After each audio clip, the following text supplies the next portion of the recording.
Sinisingil na ng ilang senador sa Department of Transportation ang hindi pa rin tapos na plano para sa ruta ng mga jeepney sa ilalim ng modernisasyon. Nagsagutan din ang kinatawa ng mga jeepney group na nagpa-consolidate na at yung mga hindi pa. Nakatutok si Sandra Aguinaldo. Hulihin na kami. Marami sa amin, 10,000 ang multa doon sa sasakyan, 2,000 doon sa kanyang lisensya, sumatotal 12,000 piso po. Ang hiling ng grupong Manibela na payagan pa rin makabiyahe ang mga hindi nag-consolidate na uwi sa sagutan sa Senate hearing kanina. Ilang extension na po ang consolidation? Ang tanong, magko-consolidate ba siya? Sumunod kami sa inyong lahat sa mga sinasabi niyo po eh.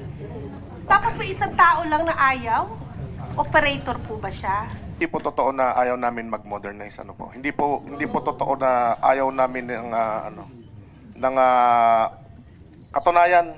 Meron nga po kaming modernized na sasakyan na dala-dala ngayon. Ang ayaw lang po namin yung consolidation, Mr. Chair. Pero ang grupong ito mula Bacolod, humiling ding hayaan silang makapag-renew ng prangkisa. Go kayo, congratulations, kung maganda sa inyo ang modernization. Pero sa amin, irespeto yung karapatan naming mabuhay, ang pamilya namin. Kaya kami humingi ngayon sa mga senador na nandito, i-renew na ang prangkisa namin. Maganda ba yung modernization na may mamamatay? At saka kayo ay mamubuhay?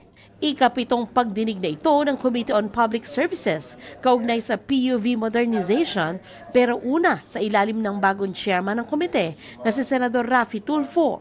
Tapos na ang deadline sa consolidation, pero 12% pa lang ng local public transport route planning para sa PUV modernization ang tapos.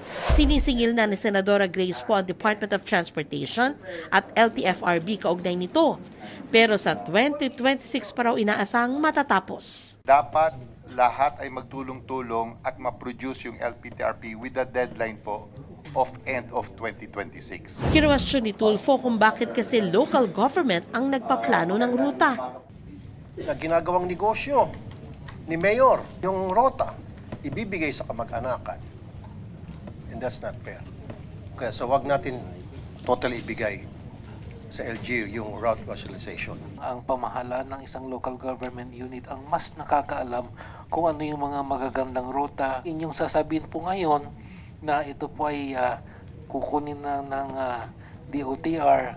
Ito po ay pag-aaralan namin. Humarap din sa pagdinig ang Sarao Motors at Francisco Motors, ang local jeepney manufacturers na kaya umanong gumawa ng modern jeepney na mas mura kaysa imported. Karaniwang umaabot sa 2.4 million ang kada unit ng imported.